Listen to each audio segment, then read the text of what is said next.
Hello students, welcome to new class of electromagnetic induction. आज इस class में हम पढ़ेंगे सेल्फ इंडक्शन।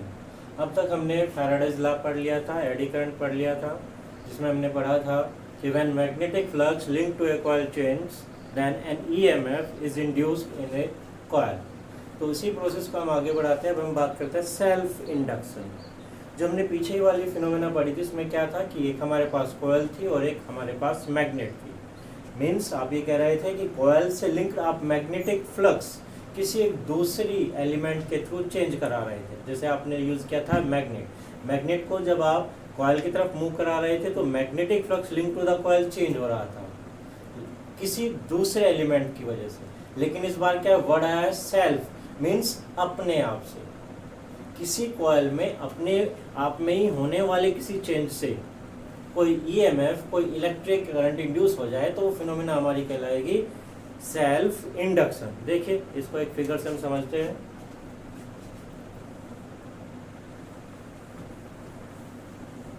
सपोज हमारे पास है ये coil,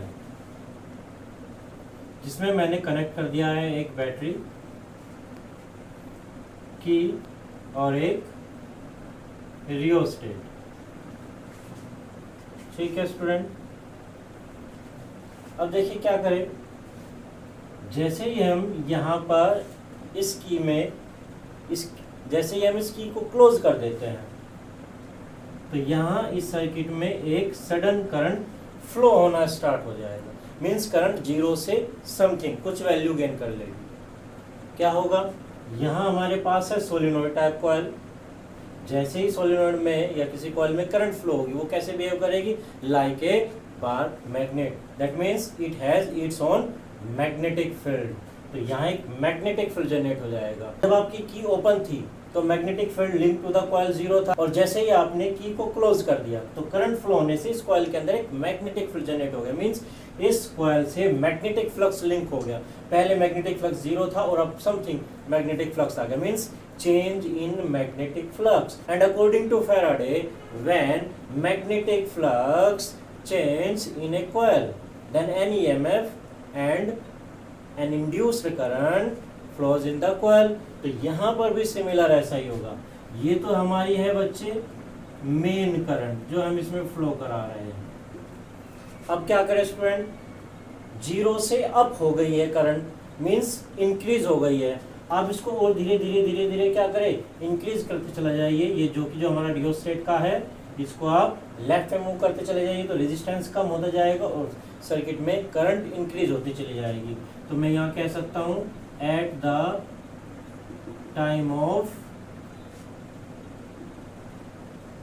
increasing the main current, जब आप यहाँ करंट को इंक्रीज कर रहे हैं, जैसे करंट आपकी इंक्रीज हो रही है तो magnetic flux link to the solenoid, link to the coil increase हो रहा है। और मैग्नेटिक फ्लक्स जैसे जैसे इंक्रीज होगा, जैसे जैसे चेंज होगा, यहाँ पर एक ईएमएफ, यहाँ पर एक करंट इंड्यूस हो जाएगी। और अकॉर्डिंग टू लेंज लॉ, क्या कहा था लेंज ने कि डायरेक्शन ऑफ ईएमएफ इंड्यूस और current is always in a direction so that it oppose the change in magnetic flux. जो भी मैग्नेटिक फ्लक्स में चेंज हो रहा है उसका अपोज करेगी करंट। तो देखिए, करंट फ्लो हम क्या कर रहे हैं, इंक्रीज कर रहे हैं। करंट इंक्रीज होने से उसमें मैग्नेटिक फ्लक्स इंक्रीज हो रहा है। तो यहाँ इस कॉइल के अंदर, इस सर्किट के अंदर जो इंड्यूस्ड करंट होगी वो क्या करेगी, अपने ही प्रोड्यूस होने का अपोज करेगी। क्यों प्रोड्यूस हो रही है, due to the increase of main current. तो इसी सर्किट में इसके अपोजिट डायरेक्शन में इंड्यूस्ड करंट प्रोड्यूस हो जाएगी जो इसके इंक्रीज होने का अपोज करेगी। इस सर्किट में अपोजिट डायरेक्शन में करंट प्रोड्यूस हो जाएगी। इसको हम सर्किट से बाहर दिखा देते हैं। यहाँ दिखा देता हूँ मैं इसको, इंड्यूस्ड करंट। तो ये फिनोमेना कैसे जनरेट हुई, इसी कॉइल के अंदर हमने कुछ चेंज किया। बाहर से हमने कोई भी एक्सटर्नल मैग्नेटिक फील्ड अप्लाई नहीं किया है, बाहर से हमने किसी एलिमेंट की हेल्प नहीं ली है। हमने क्या किया, केवल इसी कॉइल के अंदर जो करंट फ्लो हो रही थी उसमें चेंजेस की कॉइल के अंदर खुद से। तो ही इसके अंदर क्या हो गया, इंड्यूस्ड करंट जनरेट हो गई। This phenomena is called self induction. एक और सर्किट हम ड्रॉ करते हैं।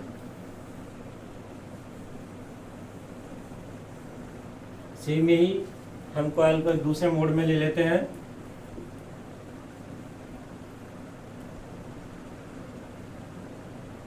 क्या करें स्टूडेंट,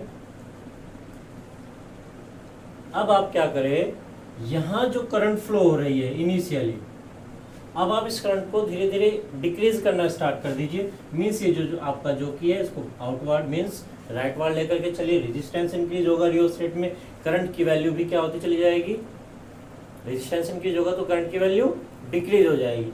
अब यहाँ है हमारा at the time of decreasing the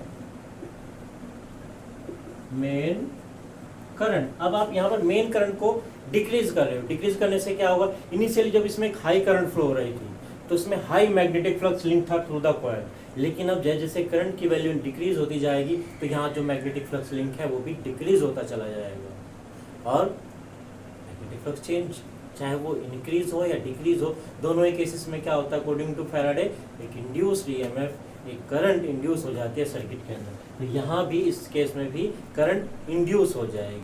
अब फिर से वही लेंज ला के अकॉर्डिंग जो करंट इंड्यूस होगी वो क्या करेगी, अपोज करेगी किसका, डिक्रीजिंग द मेन करंट। तो अब जो इंड्यूस करंट होगी वो in the direction of flow of main current flow हो जाएगी और इसको डिक्रीज होने से अपोज करेगी। तो ये तो हमारी है मेन करंट। अब हमारी induce current in the direction of main current he produce हो जाएगी।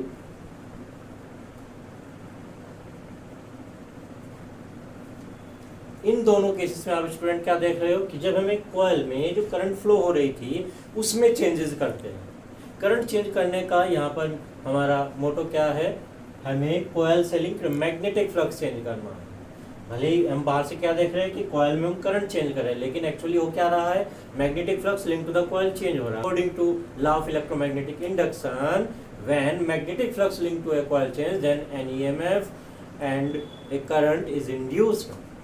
सो सिमिलर यहाँ पर भी हुआ।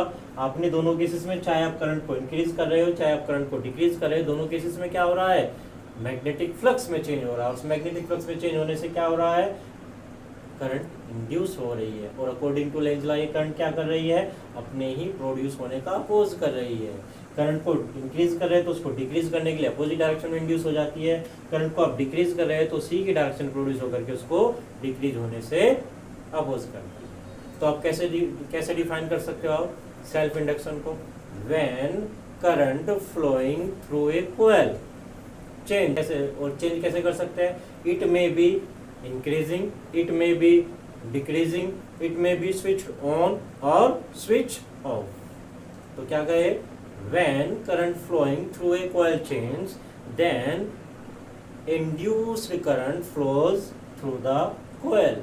This phenomena is called electromagnetic induction. EMF की टर्म में भी आप कह सकते हो, when current flowing through a coil change, then an EMF is induced in the coil. This phenomena is called self-induction. और this induced EMF is called back EMF. इसको हम back EMF भी कहेंगे क्योंकि ये क्या कर रहा है, हमारे मेन जो वर्क हो रहा है करंट को इंक्रीज या डिक्रीज होना हो रहा है उसको अपोज कर रहा है। तो बच्चे ये हो गई हमारी सेल्फ इंडक्शन की फिनोमेना। अब यहाँ पर बच्चे एक और बड़ी इंपॉर्टेंट हमारी डेफिनेशन आती है, self inductance.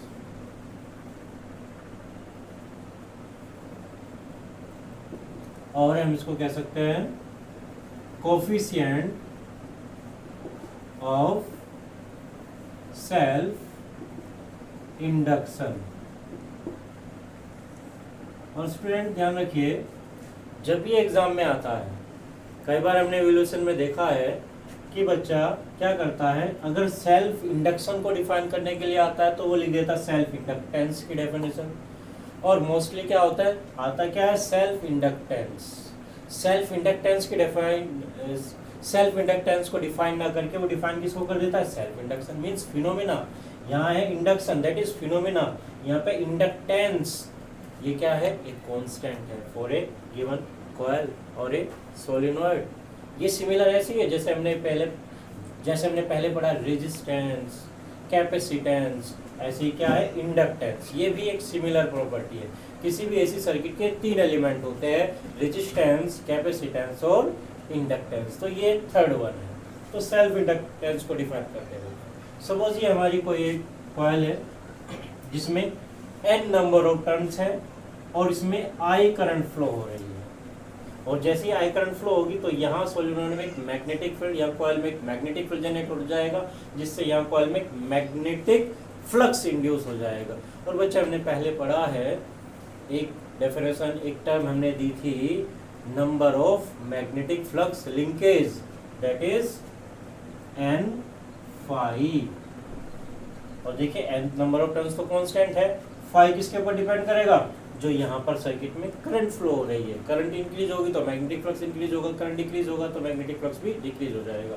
That is number of flux linkage, number of magnetic flux linkage is directly proportional to current flowing in the coil.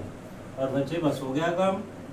अब इस प्रोपोर्शनलिटी साइन को रिमूव करने के लिए आप एक कांस्टेंट यहाँ पर कंसीडर कर लेते हैं, दैट इज L, और this L is called coefficient of self induction और self inductance, where L is a constant for a given coil and called self inductance.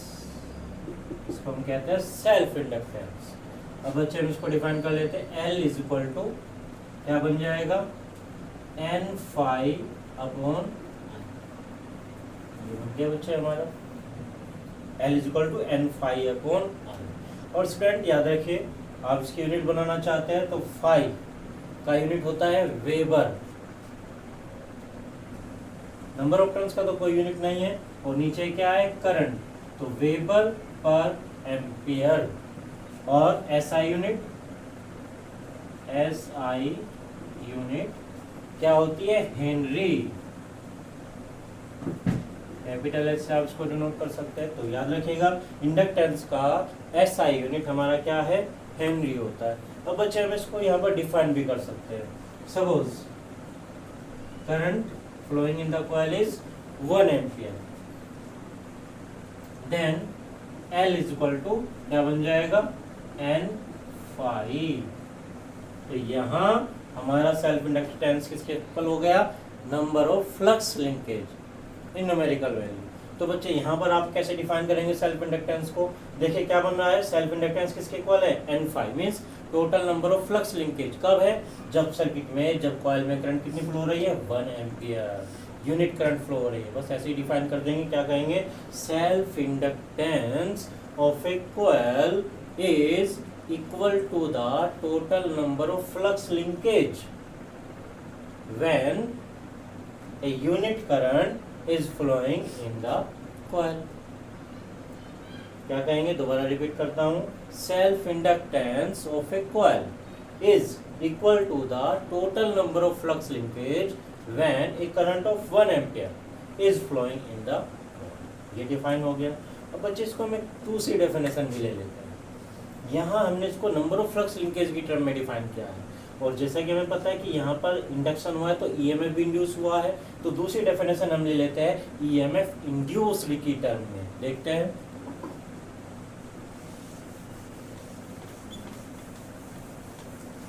suppose EMF induced is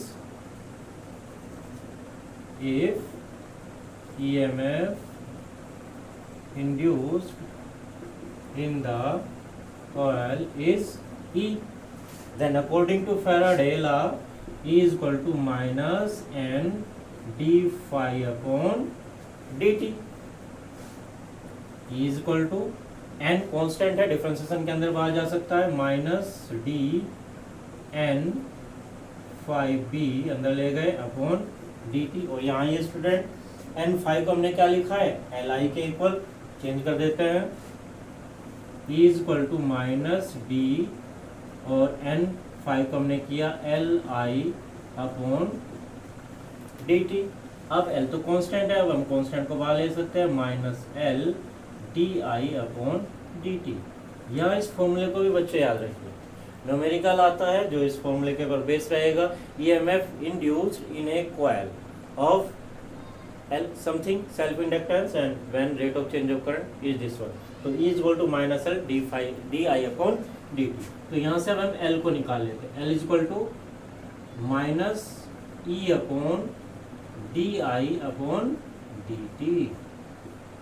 ये बन गया हमारा self inductance.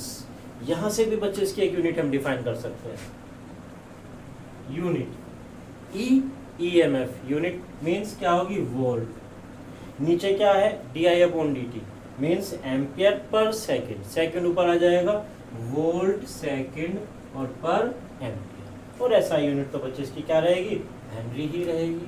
तो यहाँ से भी आप इसको एक बार EMF की टर्म में डिफाइन कर सकते हो, if di/dt is equal to 1 ampere per second then L is equal to E। केवल मैग्नीट्यूड में, नेगेटिव साइन छोड़ दीजिए, और ध्यान रखिए इंडक्टेंस का वैल्यू नेगेटिव नहीं होता, वो तो माइनस साइन किस लिए आया है, डायरेक्शन बताने के लिए कि जो ये EMF इंड्यूस हो रहा है ये इस करंट के रेट ऑफ चेंज को अपोज कर रहा है। तो बच्चे डिफाइन कर देते हैं, L इज इक्वल टू क्या आया है, EMF के इक्वल आया है, और कब आया है, दूसरी टर्म हमने क्या रखी है, rate of change of current किसके इक्वल है, 1 एम्पियर पर सेकंड के इक्वल। ठीक है, डिफाइन करते हैं, self inductance of a coil is equal to the numerical value of EMF induced when rate of change of current in the coil is 1 ampere per second। दोबारा repeat करता हूँ, self inductance of a coil is equal to the EMF induced in numerical value when rate of change of current in coil is 1 ampere पर second. तो बच्चे अच्छे से इसको याद रखेंगे, सेल्फ इंडक्टेंस और सेल्फ इंडक्शन को मिक्स नहीं करेंगे। अब यहाँ पर बच्चे एक और बड़ा इंपॉर्टेंट क्वेश्चन है, इस चैप्टर से जरूर आता है, सेल्फ इंडक्टेंस या फिर इसका दूसरा आएगा पार्ट म्यूचुअल इंडक्टेंस। तो अब देखते हैं किसी एक सर्कुलर प्लेन कॉइल के लिए सेल्फ इंडक्टेंस और किसी एक सोलिनॉइड के लिए सेल्फ इंडक्टेंस।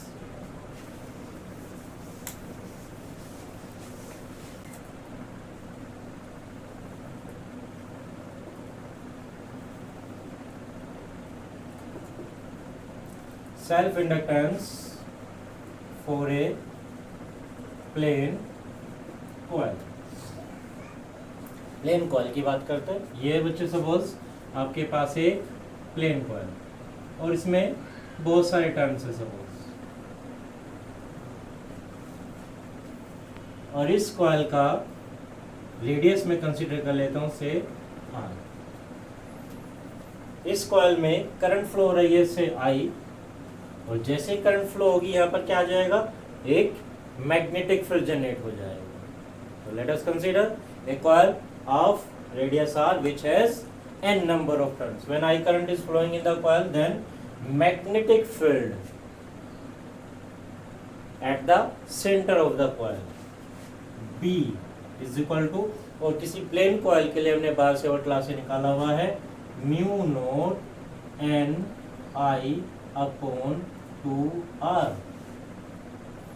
ये तो हो गया magnetic field at the centre of the coil. दूसरा अब हमने कहा है हमें लेना क्या है, मैग्नेटिक फ्लक्स। तो मैग्नेटिक फ्लक्स निकाल लेते हैं, magnetic flux linked to each turn.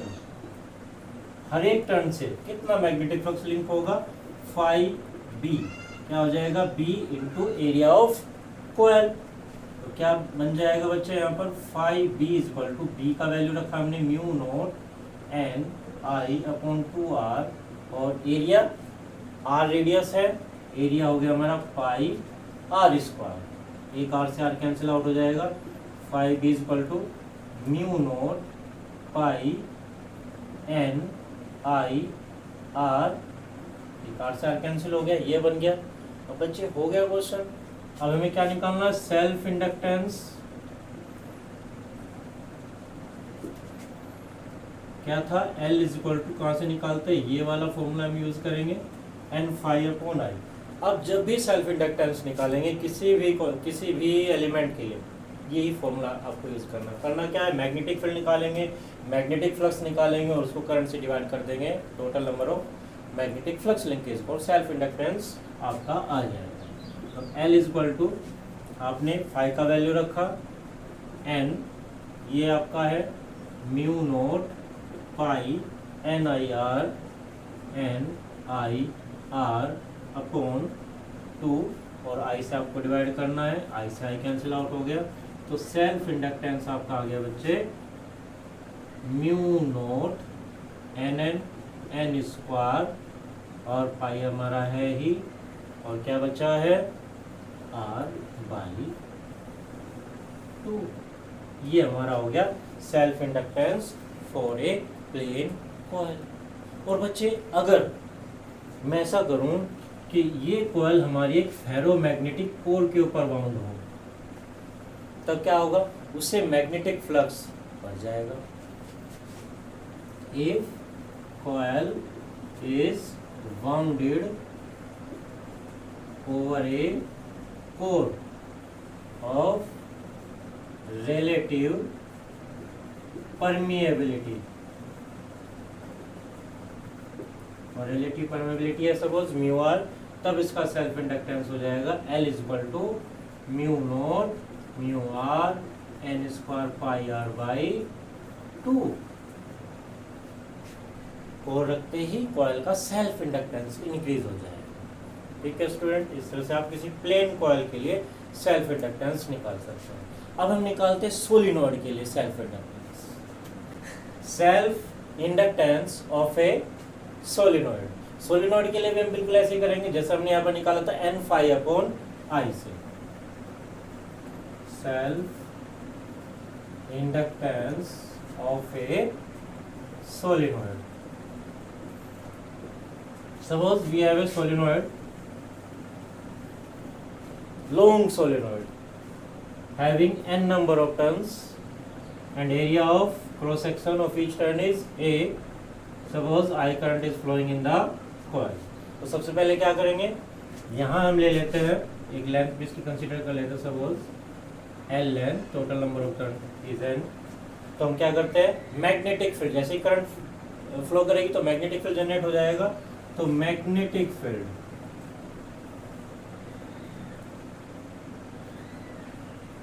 In the solenoid क्या बनता है बच्चे, ये हमने फाइंड किया हुआ है, B equal to mu naught N I। N is small n is total number of turns divided by length of the solenoid, means number of turns per unit length. इसको हम यहाँ पर सब्स्टिट्यूट कर लेते हैं, B equal to mu naught N I upon N। Therefore magnetic flux linked to each turn, हर एक turn से जो मैग्नेटिक फील्ड लिंक हो रहा है उसकी बात कर लेते हैं। फाई बी इक्वल टू, जैसे हमने पहले किया था, सिमिलर प्रोसेस हमें फॉलो करना है, बी इंटू ए। यहाँ पर ए को ही रखेंगे, कोई रेडियस की टर्म में रखने की रिक्वायरमेंट नहीं है। तो phi B equal to mu naught n I A upon n. अब क्या करना है, बन गया self inductance. Therefore self inductance L is equal to N phi upon I। Phi का वैल्यू रख देते हैं, L is equal to N mu naught NIA upon I से I कैंसिल आउट हो गया, तो क्या बच गया, L is equal to mu naught N square A, और स्टूडेंट L भी था डिवीजन में हमारे पास L। तो ये हमारा आ गया self inductance for a long solenoid. और यहाँ भी बच्चे अगर हम क्या करें, ये सोलिनॉइड हमारी किसी कोर के ऊपर वाउंड हो, किसी फेरोमैग्नेटिक मेटल की कोर हो जिसका रिलेटिव परमिएबिलिटी म्यू आर हो, तो सेल्फ इंडक्टेंस क्या हो जाएगा, mu naught mu r n square A upon N.